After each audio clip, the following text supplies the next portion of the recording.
Film की शुरुआत में ही एक सीन है जहाँ पर सनी देओल जो है वो अपने स्टूडेंट्स को एक सीन के बारे में बात करते हुए नज़र आते हैं, जहाँ पर एक केस पर्टिकुलरली वो हम सबके सामने रखते हैं, जहाँ पर एक इंसान फुटपाथ पर गाड़ी चला देता है और बहुत सारे लोगों की जान चली जाती है। तो इस वाले पर्टिकुलर सीन की लाइनें सुनने के बाद मुझे जेन्युइनली किसी की याद आ रही थी। मैं आ जाऊं क्या अपनी पर।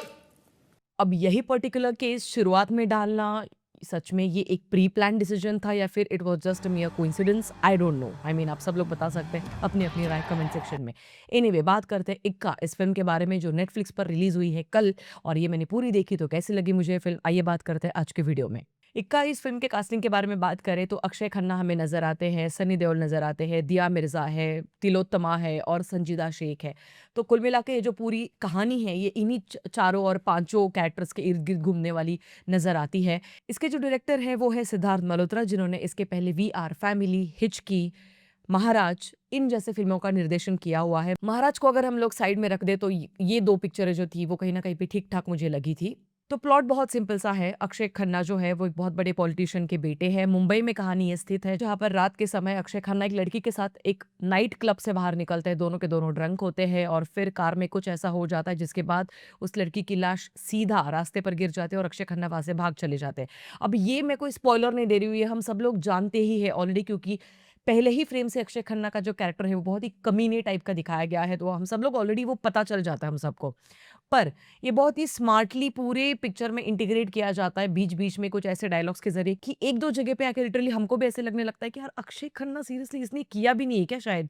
कोई और ही था क्या उस टाइम पे? तो एक अच्छा कन्फ्यूजन पैदा करने में मेकर्स कामयाब ज़रूर होते हैं। तो बस इसी अक्षय खन्ना का केस किस तरीके से सनी देओल के पास चला जाता है, और सनी देओल जो है वो काफ़ी फेमस है एक भी केस ना हारने के वकील के तौर पर। सनी देओल जो है वो अपने उसूलों के बहुत पक्के हैं, उनके कुछ एथिक्स है, उनके कुछ मोरल्स हैं जिनको वो नहीं ब्रेक करते हैं। बट लाइफ में कुछ ऐसा हो जाता है कि जिनको अब कुछ रीजंस के चलते अब अपने मोरल्स को कॉम्प्रोमाइज करते हुए अक्षय खन्ना का केस लड़ने के लिए जाना पड़ता है।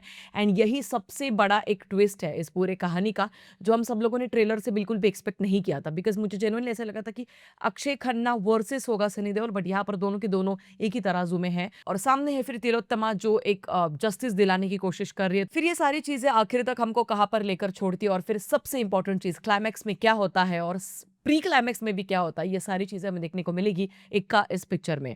अब इसके सबसे पहले पॉजिटिव एस्पेक्ट्स, सबसे पहला पॉजिटिव एस्पेक्ट, इसको ओटीटी पे रिलीज किया, थैंक गॉड, क्योंकि ऐसी टाइप की पिक्चरें हम थिएटर में नहीं देख पाते बिकॉज लोगों की बहुत बकबक सुनने को मिलती है, फिर डिस्टर्बेंसेस होते हैं।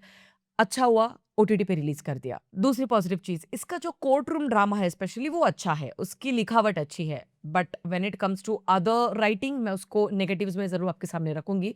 बट ओवरऑल जितना भी कोर्ट रूम ड्रामा दिखाया गया है वो अच्छा है, अच्छी तरीके से लिखा गया है। तीसरा पॉजिटिव पॉइंट, इसके ट्विस्ट एंड टर्न्स भी अच्छे हैं, मतलब कुछ जगह पे वो प्रेडिक्टेबल जरूर है, बट जैसे मैंने कहा प्री क्लाइमैक्स में वो कहीं ना कहीं पे मुझे लगा कि वो मैंने एक्सपेक्ट नहीं किया था, तो that was a good thing. चौथा पॉजिटिव पॉइंट, पिक्चर में एक स्पेशल सीन है जिसको मैं मेंशन करना चाहूंगी। तिलोत्तमा उसी केस का एक स्टडी करते हुए घर में बैठी एक कोने में, जहाँ पर उनकी बेटी उन्हीं के सामने उनके पास एक बेड पर सोई हुई है। वहाँ पर उस छोटी-सी बेटी का स्कर्ट जो है वो थोड़ा-सा ऊपर आ चुका होता है। तो क्योंकि वो केस का स्टडी भी कर रही है और इमीडिएटली उसको ध्यान आता है, वो फिर स्कर्ट नीचे कर देती है। इस पर्टिकुलर सीन से जो निर्देशक है या फिर जो डायरेक्टर है वो ये बताने की कोशिश कर रहा है कि ये जो वकील है तिलोत्तमा, वो अपने केस को बहुत सारे सुलझाने में बहुत सारी चीज़ें वो कर रही है, उसको पता है, बट उसके साथ-साथ वो एक माँ भी है। तो अब उसको क्योंकि पता चल चुका है एक बहुत ही दरिंदे टाइप के लोग बाहर घूम रहे हैं, तो बस अपने तरीके से हम जितना ज़्यादा प्रिकॉशंस ले सकते हैं, जितना ज़्यादा अच्छे तरीके से रह सकते हैं, बस उतने अच्छे तरीके से रहना चाहिए। और एक बहुत ही सटल वे में वो एक मैसेज देने की कोशिश की जाती है उस पर्टिकुलर सीन से, मुझे वो अच्छा लगा। अगला एक पॉजिटिव पॉइंट, ये पिक्चर एक फैमिली फ्रेंडली पिक्चर है, साफ-सुथरी पिक्चर है और बहुत कम ऐसी पिक्चरें आती है, तो डेफ़िनिटली फैमिली के साथ बैठकर देखने लायक पिक्चर होने की वजह से मैं इसको पॉजिटिव चीज़ के ही तौर पर ही कंसिडर करूँगी। ओके, अब बात करते हैं नेगेटिव एस्पेक्ट्स के बारे में। सबसे पहली चीज़ देखो, सनी पाजी जो है मैं समझ सकती हूँ, उनका वो ऑरा है, वो सारी चीज़ें हैं। बट इस पिक्चर में वो कई जगह पे मुझे मतलब बहुत ही वियर्डली वॉक करते हुए भी नज़र आए। मैं समझ सकती हूँ कि उनकी एज हो चुकी है, बट कई जगह पे कुछ भी डायलॉग्स उनको दिए गए हैं, ये उनकी गलती नहीं है, एक्चुअली लिखावट की गलती है। जो मैंने पॉजिटिव में कहा ना कि कोर्ट रूम ड्रामा की लिखावट अच्छी है, बट बाकी की जो राइटिंग है उसके बारे में बात करनी बहुत ज़रूरी है। यहाँ पर कुछ भी डायलॉग्स दिए गए हैं, मतलब एक सीन है जहाँ पर सनी पाजी और अक्षय खन्ना आमने सामने बैठे हैं और वहाँ पर कुछ भी डायलॉग्स का मतलब एक्सचेंज चल रहा है, उनका कोई एक्चुअली मतलब भी नहीं निकलता है। बाद में हमको लगता है यार क्या है मतलब ये।